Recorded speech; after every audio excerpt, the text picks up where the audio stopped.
I was curious to know if that was the case here in New Jersey. This is my experience on one day in a handful of stores, so it's just a snapshot, but it's interesting. If you're unfamiliar with the program, Kondo uses the method she wrote about in her 2014 book, The Life-Changing Magic of Tidying Up, to help people declutter their homes. Her main advice is to keep the items that spark joy and get rid of most everything else.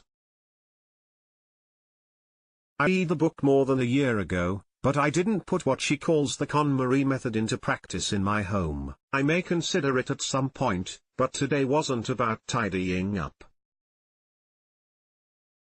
Today was about seeing if the thrift stores that Dana and I frequently haunt seemed like they had an abundance of items that someone else found joyless. Roaming thrift store aisles, shelves of thrift store toys waiting for a new child to play with them. Photo, Robin Shreves. Our first stop was a Habitat for Humanity restore. This is a store I visit frequently, particularly when I'm doing a home project, because it has building materials and painting tools as well as furniture, rugs and artwork. I noticed that the store was fuller than usual with some better quality items. We asked one of the employees if she knew if there was an uptick in donations specifically because of the Netflix show, and she said she didn't know. She had never heard of the show and no one had mentioned Kondo to her. We headed next to a large thrift store that carries clothing, housewares and toys. The store was very organized. Every shelf was full and every rack had clothing from beginning to end. It's one I hadn't been to in a while, but Dana goes there frequently. She said she didn't notice a difference in the quantity or quality of items we saw today. We moved on to a small thrift store, one with a few racks of clothing and a few shelves of housewares, books and jewelry.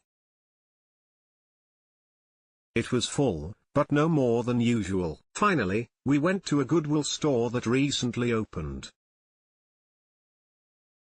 Since it was new, we weren't able to figure out if the items were better quality than they usually are, but there did seem be a good selection of some quality items that were unusual for the Goodwills in my area in general. There are several of them within a 15-minute drive from my home. I was going to ask the cashier about Marie Kondo, but right as we started to make our purchases, the fire alarm went off and everyone was whisked outside. By the time we were let back in and able to finish the transaction, it slipped my mind. Thrift stores are always a good place to buy dishes and glassware if you like retro style. Photo, Robin Shreves. Our conclusion was that the stores were full, but not necessarily full of excellent quality items you'd expect if everyone in the region has started to donate their possessions that didn't spark joy. What did seem unusual, however, was the sheer amount of people out shopping midday on a Thursday at these stores.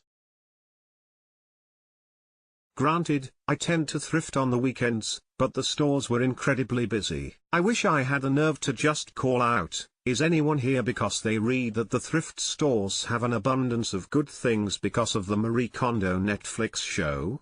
Still, I wonder, even if the stores aren't seeing an increase in donations because of tidying up with Marie Kondo, are they seeing an uptick in customers hoping to find joy in something that did not spark joy in its original owner?